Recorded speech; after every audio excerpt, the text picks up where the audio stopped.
आखिर श्री कृष्ण को क्यों करना पड़ा सूर्यपुत्र कर्ण का अंतिम संस्कार। कर्ण महाभारत का एक ऐसा पात्र था जिसे देवपुत्र होने के बावजूद भी सामाजिक प्रताड़ना का सामना करना पड़ा और उसको समाज में अस्वीकार किया गया। कर्ण एक महान योद्धा और दानी राजा था, लेकिन कर्ण ने कुरुक्षेत्र में अपने भाइयों पांडवों को छोड़कर कौरवों का साथ दिया। कौरवों का साथ देने के बावजूद ऐसा क्या हुआ जिसके कारण कृष्ण को कर्ण का अंतिम संस्कार करना पड़ा।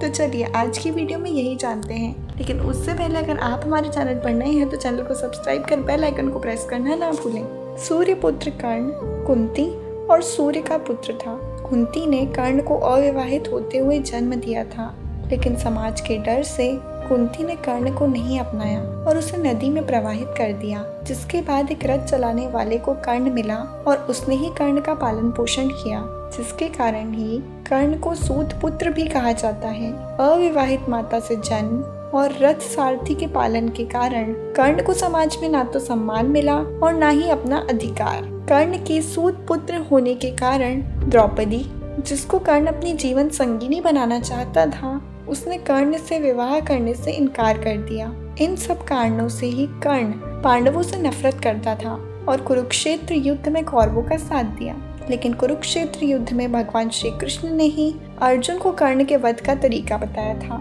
एक दानवीर राजा होने के कारण भगवान कृष्ण ने कर्ण को अंतिम समय में उसकी परीक्षा ली और कर्ण से दान मांगा। तब कर्ण ने दान में अपने सोने का दांत तोड़कर भगवान कृष्ण को अर्पण कर दिया। इस दानवीरता से प्रसन्न होकर भगवान कृष्ण ने कर्ण को वरदान मांगने को कहा। कर्ण ने वरदान रूप में अपने साथ हुए अन्याय को याद करते हुए भगवान कृष्ण से अगले जन्म में उसके वर्ग के लोगों के कल्याण करने को कहा। दूसरे वरदान के रूप में भगवान कृष्ण का जन्म अपने राज्य लेने को मांगा और तीसरे वरदान के रूप में अपना अंतिम संस्कार ऐसा कोई करे जो पाप मुक्त हो। वरदान देते हुए भगवान कृष्ण ने सारे वरदान स्वीकार कर लिए, परंतु तीसरे वरदान से भगवान कृष्ण दुविधा में आ गए और ऐसी जगह सोचने लगे जहाँ पाप ना हुआ हो। परंतु भगवान कृष्ण को ऐसा कोई जो पाप मुक्त हो यह समझ नहीं आया। वरदान देने के वचनबद्धता थी, इसीलिए कर्ण का अंतिम संस्कार भगवान कृष्ण अपने हाथों से ही करते हैं और कर्ण को दिए वरदान को पूरा करते हैं। इस तरह दानवीर कर्ण का अधर्म का साथ देने के बावजूद भगवान कृष्ण को कर्ण का अंतिम संस्कार कर उनको वीर गति के साथ वैकुंठ धाम भेजना पड़ा।